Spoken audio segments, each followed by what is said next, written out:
Hey guys, welcome back to my studio. This is Paint with Lovejoy. Thanks for joining me today. In today's video, again, we're kind of going a little bit off the beaten path, a non-animal theme, but we are painting one of the old master paintings.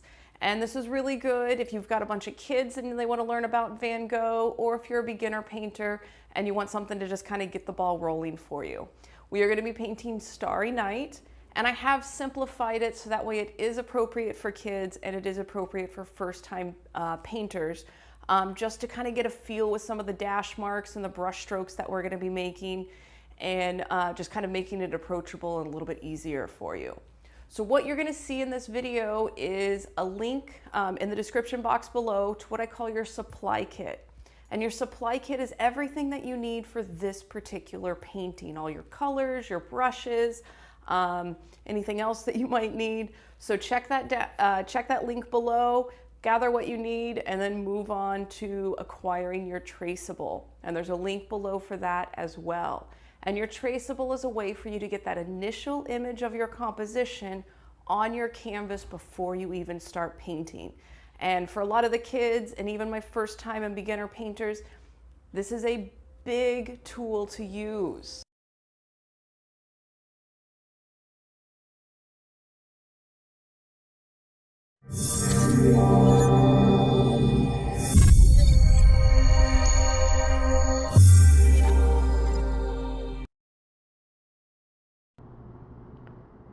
All right, hey guys, I hope you're excited to paint Starry Night. This is appropriate for all ages. So turn on your favorite music, head over to where you have your setup and ready to paint. And as always, make sure you take your progress photos. All right, so once you have your Traceable transferred to your canvas, and I actually went over with a black Sharpie marker when I put that on there. So if you need to, you can do your black outlines, or you can jump right into our stars and our background. So you're gonna mix a light yellow color, so it's white with a little bit of yellow, and we're gonna put the spots where our moon and our stars are gonna be. So if you need to, as you're making your circles, you can start by placing a dot in the center of where you want your circle to be, and then just keep making that dot bigger. Or you can try to just draw a circle and then fill it in. Try both. See which one you like more, which one's a little bit more comfortable. And if you want any extra stars in your Starry Night sky, feel free to add more.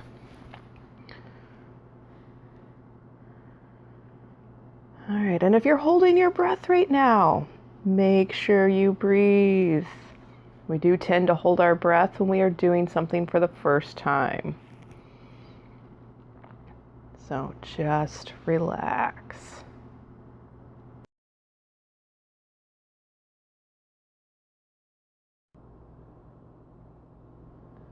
All right, we're also going to put a kind of a yellow stripe above our mountains in the background.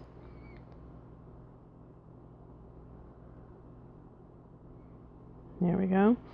And you will notice that I just paint right on top of the steeple of the church. Go ahead and do that. We can place the steeple back on top of our background colors. And we're making the space, maybe about a 1/4 inch above, in width above our background mountains.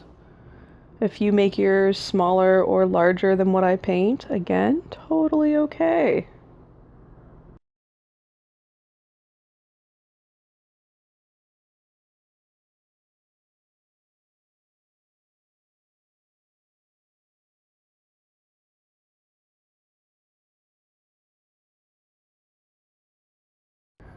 All right, so pause the video, take your progress photo, and we're going to be moving into straight yellow paint, and we're going to be making little dots or little dash marks. And we are kind of overlapping the lighter yellow we were just applying, so kind of indicating that it gets lighter and then starts to get a little bit more intense and darker colors as it moves away from that light yellow color.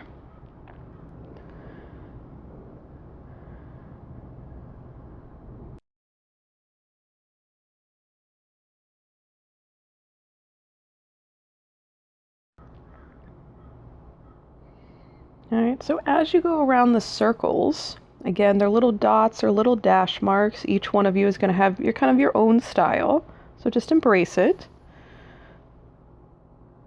Again, we are overlapping a little bit of that lighter yellow and going a little bit on top of the canvas. And as you can see in the background of my canvas, there's a ghost painting. This used to be another painting, and I re-gessoed on top of it. And I do have a video on how to go through that process. So that way you don't have to keep purchasing so many canvases or panels, and it's a way so you can practice more without spending extra money. So check out the video on how to reuse your canvases. All right. See, it's looking good. And when we get into this next step, if you feel like switching out the colors and using shades of pink or purple instead of the shades of blue that we'll be using, I have seen people do this in shades of pink, and it looks really cool and kind of appropriate for Valentine's Day. So again, pause the video, take your progress photo. But again, if you want to change out colors, you have permission to do that. So now we're going to start with our light blue. So you're going to pull a little white aside, add a touch of blue to it, and a little bit of blue goes a long way. And we are going, like I said, for a light blue color. And I'm still using that small flat brush. And we're going to fill in the space of one of our mountains. And then we're going to start doing dash marks in our sky.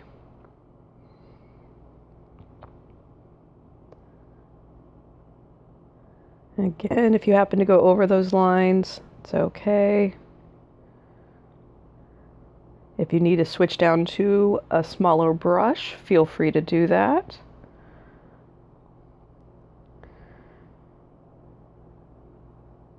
All right, and here we're actually going to start getting that cool spiral that's in the Starry Night painting.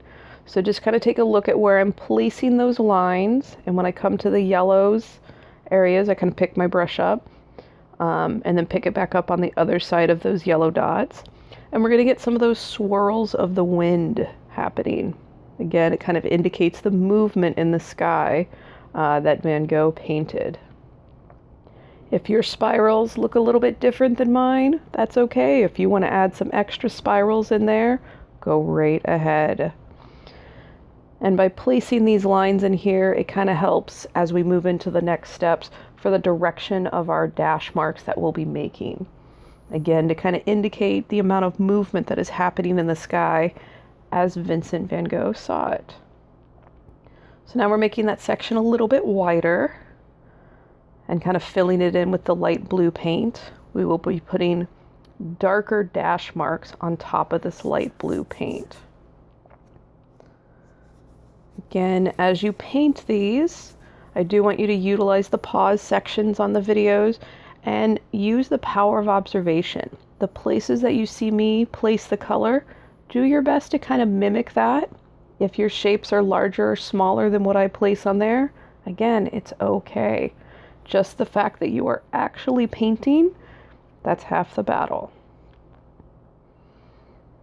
And again, if you're holding your breath right now, take a deep breath for me. Just relax, smile at your painting, smile at yourself. All right, so we're still getting some of those initial base colors on here with our light blues, and we're going to be surrounding each of our moon spot and our star spots.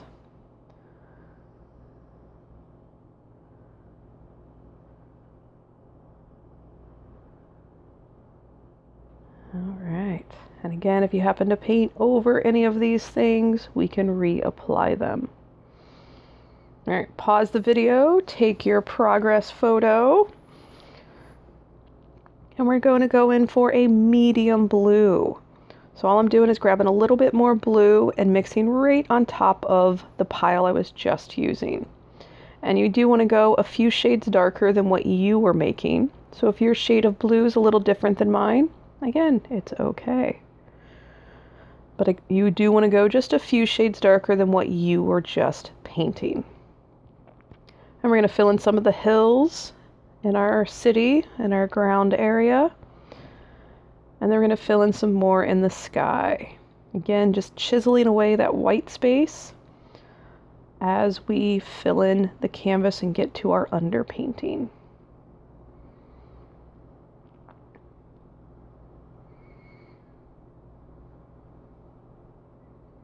All right, you're doing a good job. If you're painting with some kids, just encourage them to keep having fun, and everybody's got their own style. This is a more simplified version of the Starry Night, so it is very kid appropriate and beginner painter appropriate. All right, so here you can see that I'm making some pretty distinct dash marks. Again, I'm overlapping a little bit of that lighter blue, but I'm not covering the space entirely. And then starting to radiate those dots into that remaining canvas space, and still kind of indicating that motion as we go around our light sources, our star spots, and then even as we go around the swirls, we're using that base colors that we put on there to indicate the direction of our dots.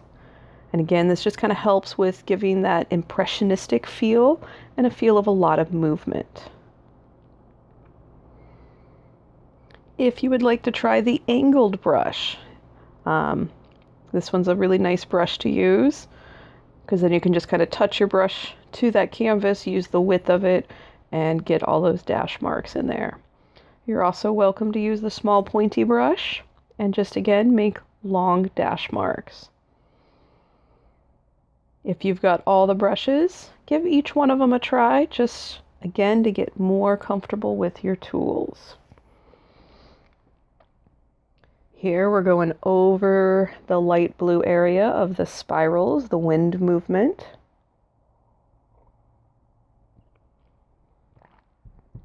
If you happen to lose the shape of the spirals, we can kind of redefine that when we get to the darker blue.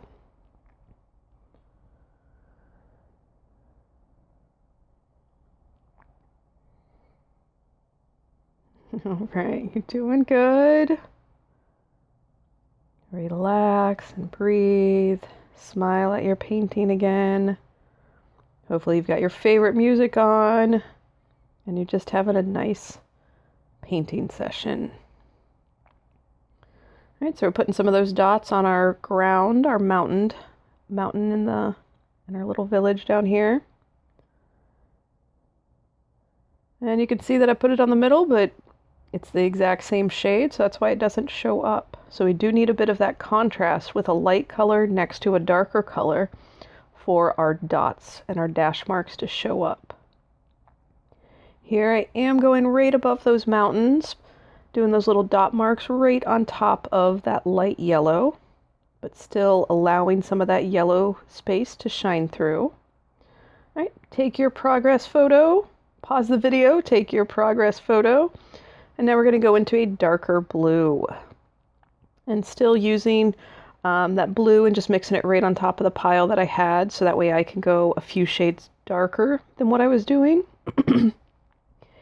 If you need to use that straight or direct blue, go right ahead. And we're still keeping with those dash marks.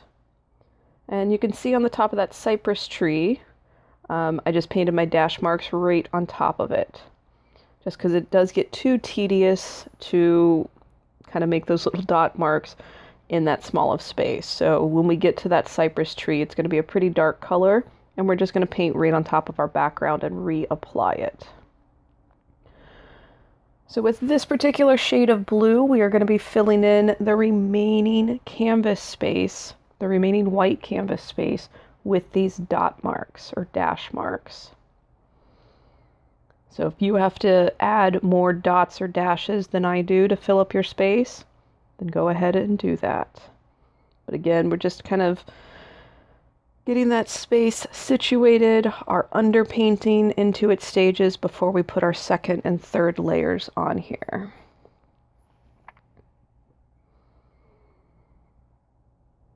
Take a deep breath.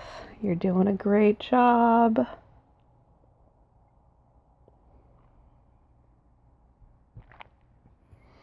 I'm proud of you for painting at home.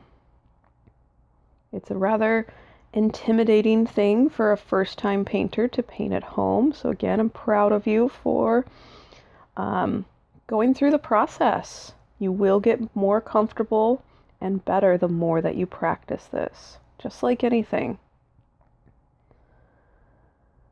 And be kind to yourself as you go through the process.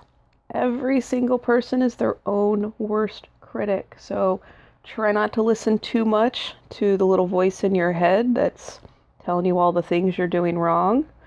I want you to ignore that voice and just keep painting. I want you to embrace your inner 5-year-old and just paint.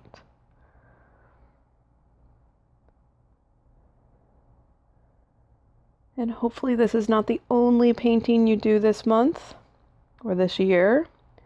It's very healthy and beneficial if you can paint at least once a month, just as a stress relieving and therapeutic option for your life and dealing with the stresses of this world.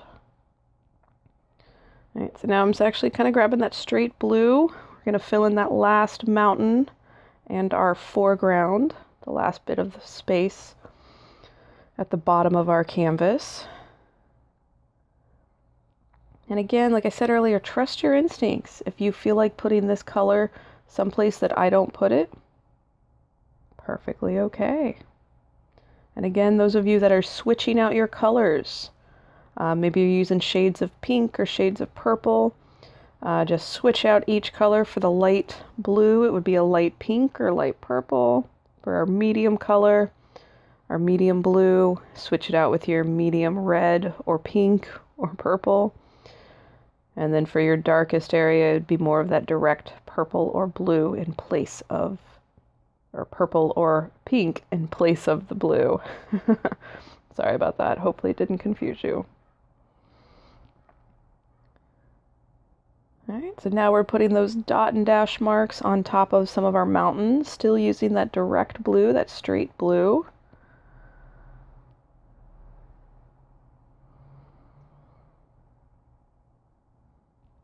And as you paint, every now and then, especially as we've filled up more canvas space, get out of your chair, prop up your painting if it's flat on the table, and look at your painting from about 10 to 20 feet away and look, analyze a little bit how you interpret it from that distance compared to a couple feet in front of you while you are painting it. All right, so pause the video, take your progress photo, and now we're going to move into shades of blue to fill in our village. And again, you can make this village any color that you want, these little houses. A few times that I've taught this class, we had red and green buildings. I think one person even painted their own little house in there. So again, feel free to deviate from what I do and make it your own painting. Van Gogh will not mind at all. He's hopefully like me, just glad that you're painting and finding an outlet. So if you happen to go over those lines and kind of lose the shape of the building, we will outline them again with black paint towards the end of the painting.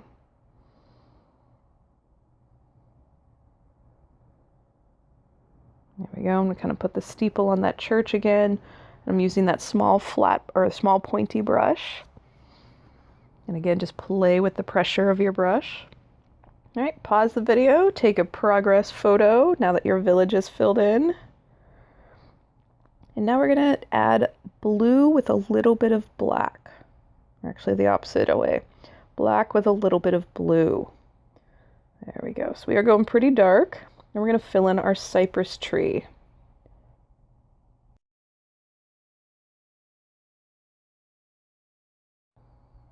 And if you happen to kind of reshape the cypress tree a little bit, that's okay. You will notice as I paint this, I don't do that top tip of that cypress tree. We'll kind of reapply that after we do more dots and come back to doing some of our outlines.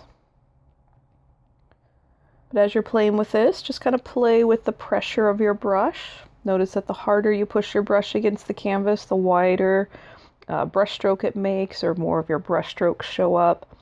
The lighter you touch your brush to the canvas, the smaller lines, or the smoother you can smooth out the paint.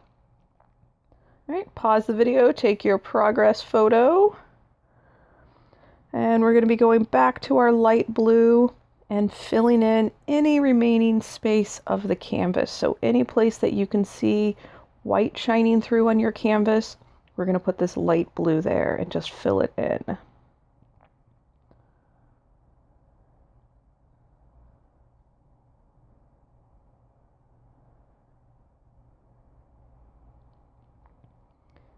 And each of you painting at home may have different amounts to fill in, so just go at kind of your pace. It is nice that we can pause the YouTube videos.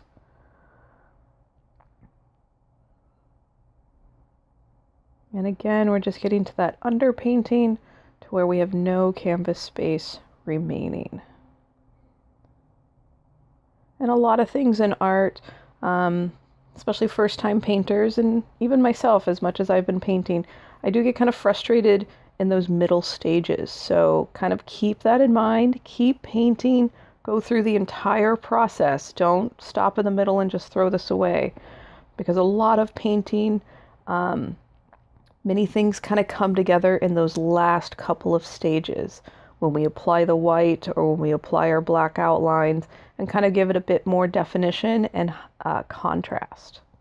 So again, go through the entire process before you decide to throw the painting away or decide to kind of re-gesso it and reuse the canvas.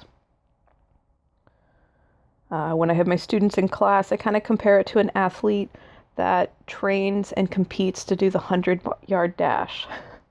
They will train for months and months on end just for a 10-second race to kind of compete in that. So all that training comes down to just that final race of 10 seconds. Painting's kind of the same way. You do a lot of prep work, a lot of layers, a lot of many things that people don't realize when they just see the final painting. That's why so many things are more about the process than the final result. So again, hopefully while you are painting, you are so focused on this painting right now that you forget that the rest of the world exists. You've forgotten about anything family, relationships, work, politics, traffic. Hopefully that just kind of ceases to exist while you're painting. All right, we're almost to the underpainting. And again, go back and check your progress pictures, because it is amazing how much better this feels once we've gotten rid of all the white space of the canvas. And I say that to so many of my students, but it's one of those things that when they see it in progress, it makes more sense than me just telling them.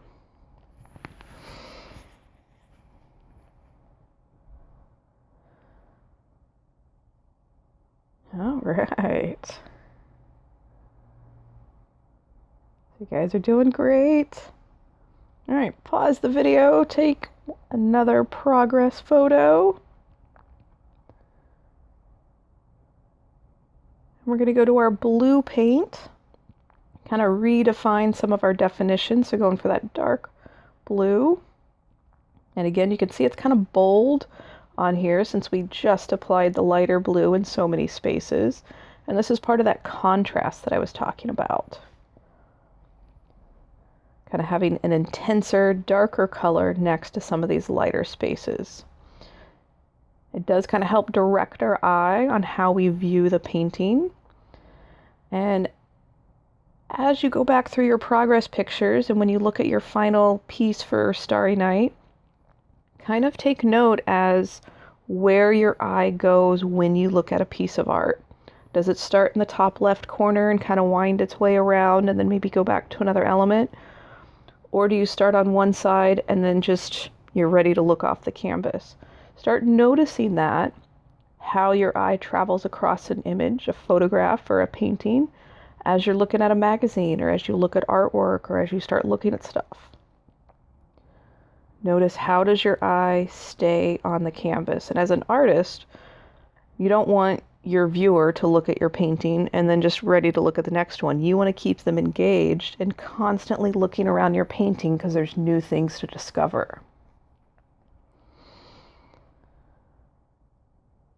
So again, as you paint, you are going to start looking at the world in a slightly different perspective. And even looking back at those progress pictures, notice how much of a difference this darker blue makes on the unity or the flow of this image, of this painting.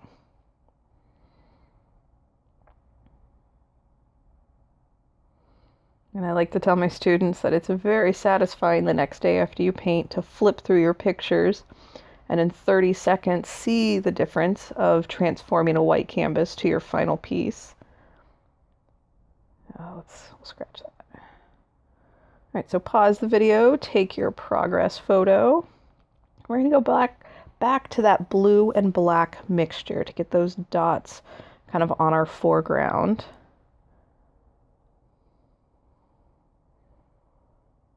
And again, these dots don't have to go in a distinct direction. Again, it's just kind of breaking up that space and making our foreground darker with allowing some of that blue paint to shine through.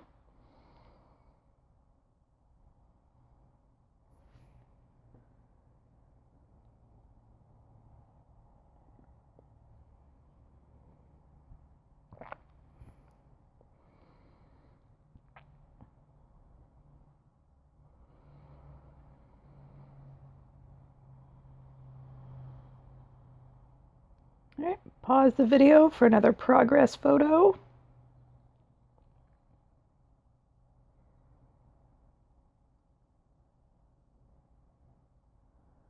All right, now we're going back to the pointy brush. Excuse me. We're going to mix a little yellow and orange.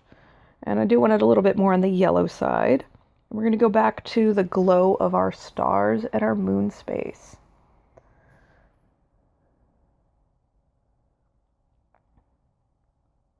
And we're going to draw our moon on there, and you can kind of use the width of your brush and make a C shape. And then you can kind of adjust the thickness or the points of your moon. But again, using a bit of pressure, make a C shape with your pointy brush. And then we're going to do little dots and dash marks for the centers of our stars and on top of the yellow.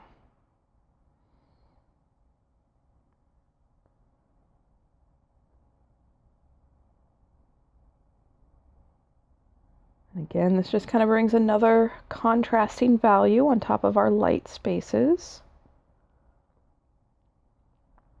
And this is also allowing our blue paint a little bit of time to dry.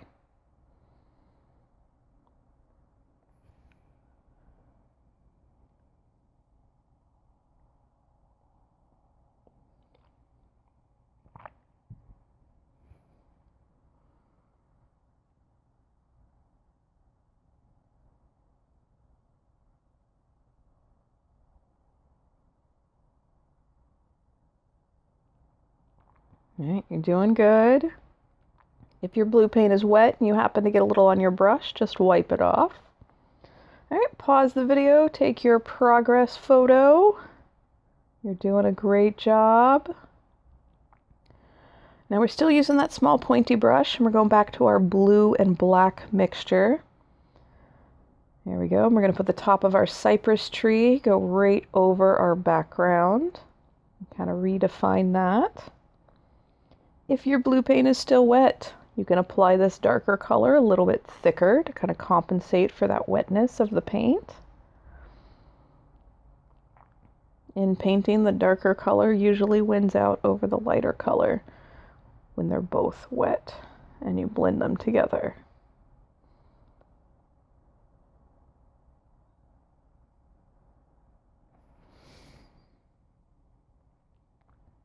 And if you can see any white spaces on your canvas, go back to any of those colors and apply it so that way you can cover that space up.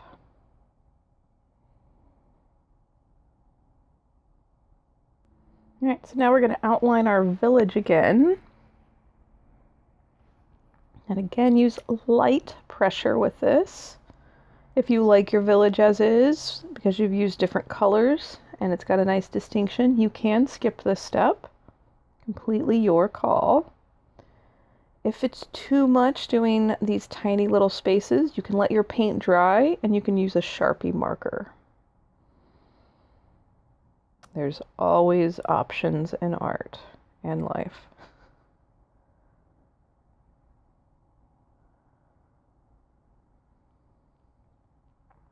You're doing a good job. Make sure you're breathing. Laugh at yourself. Take a deep breath. It's okay.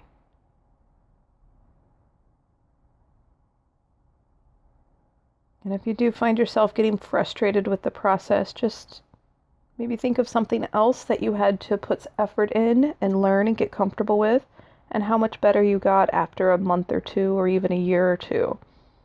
So I do want you to keep your progress pictures, put them in a folder, and then in a year from now, go back and look at them. And it's a nice visual journey for yourself to go, I've learned a lot, and you have a visual documentation of that.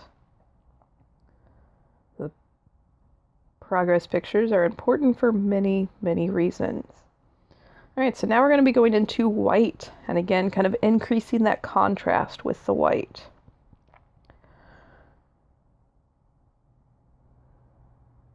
All right, so I am using that back to that small flat brush, and I am applying the white kind of thick.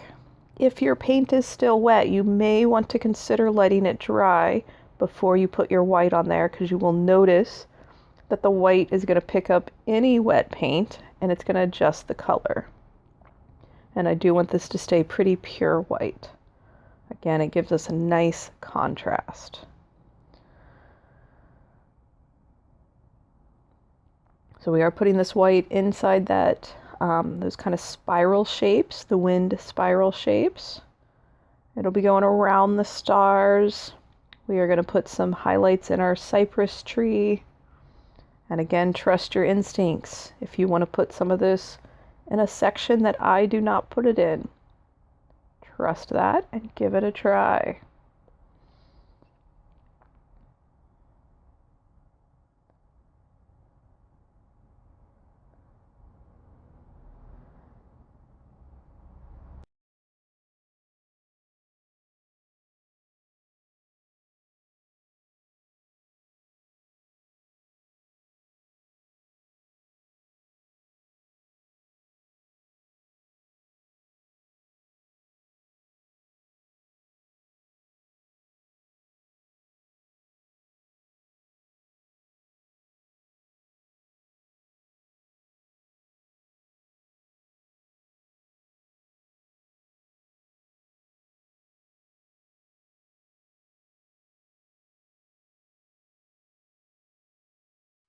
So again, we're just adding our white highlights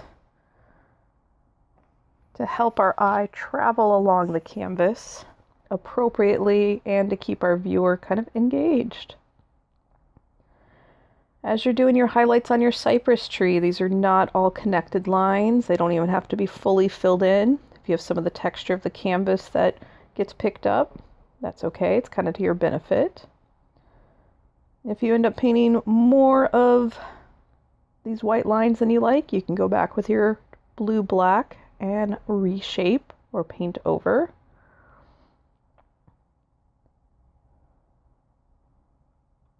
We're going to get a few little highlights on our village here. And these highlights just kind of give the illusion of the direction of our light source.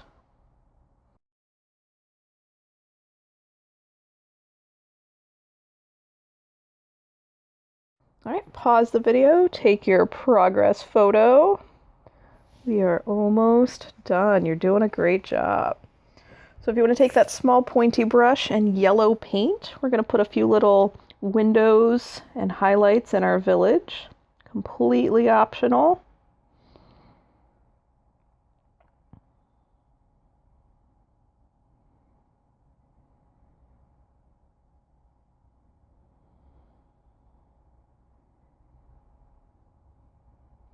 I'm going back to the yellow paint for our dash marks, At this point, you can go back to any of the shades that we have used. My blue paint is dry, and that is something you want to make sure before you start overlapping your yellow dots on your blue.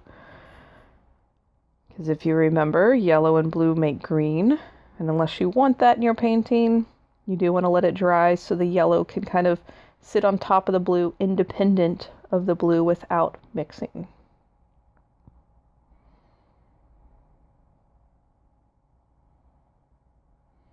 And adding some extra highlights of yellow in our cypress tree.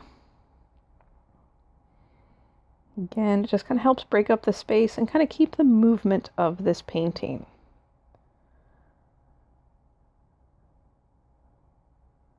And again, keep in mind, these dots and dash marks make so much more sense from a distance. So do look at your painting from 10 or 20 feet away. All right, I did go back to that blue-black mixture, and I'm going right on top of that cypress tree, hiding some of my lines, overlapping some of those lighter shades. Again, just playing with some of those colors. All right, so now we're going to go for some yellow and orange again. If you have enough from your prior mixture, you can use that or make a new one. And again, just kind of putting it in a few random areas. I do like bringing some of the other colors that we use into areas of the painting that you might not expect. Kind of like our foreground at our cypress tree. All right, so pause the video, take your progress photo. You've done a great job. Now we're going back to our black, and we're going to do some of our outlines, or your blue-black, whichever you prefer. Basically just going for a darker shade. And we're going to outline our hills and our mountains. Just again, kind of gives a distinction between our ground and our sky. You can either make these solid lines or you can keep with the dash marks. Again, gets to be your call. Trust what your instincts are encouraging you to do.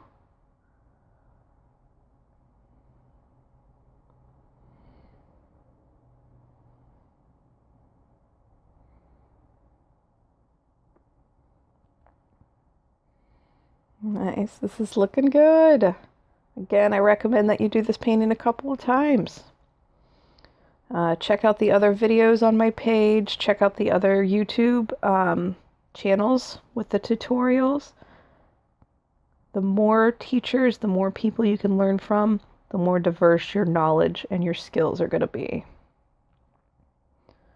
All right, so we're going back to the blue paint.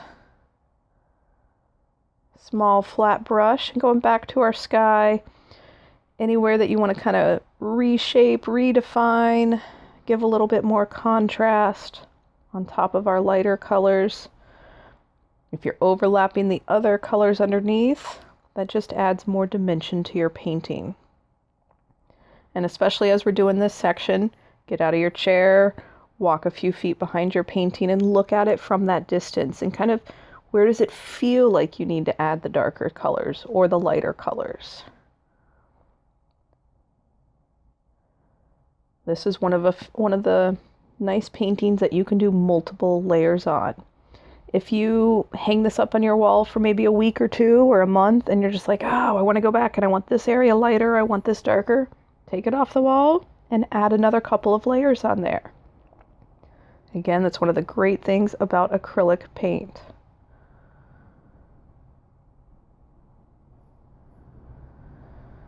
All right. So great job today, you guys. I'm really proud of you. Like I said, it takes a lot of courage to paint at home. Keep this process going. Keep painting. It's so therapeutic and healthy for you.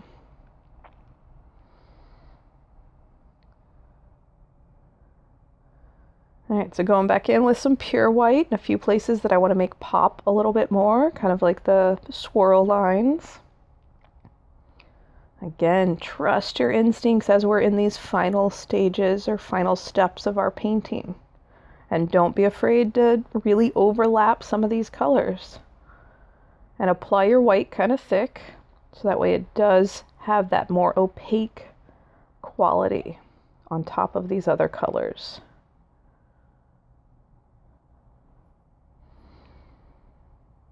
All right, great job. Thank you guys so much for painting with me today. I hope to see you again, and I hope that you continue your creative efforts. Have a great day. Cheers.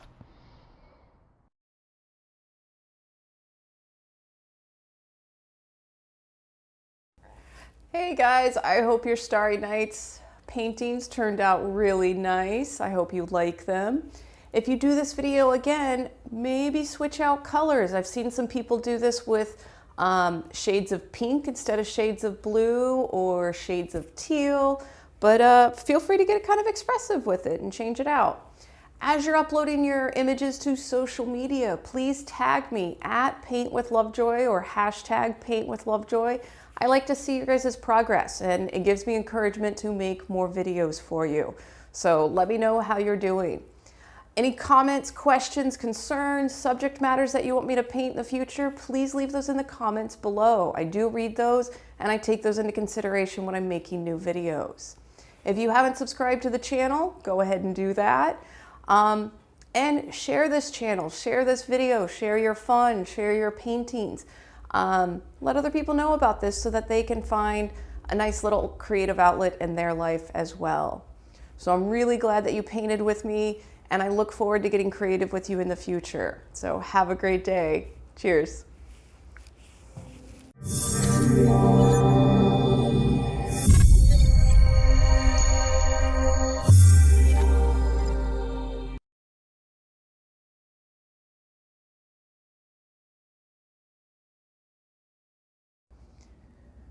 While we wait for the plane, as always, in Liberty Station, right next to the airport in San Diego. We're gonna wait for the plane and start over.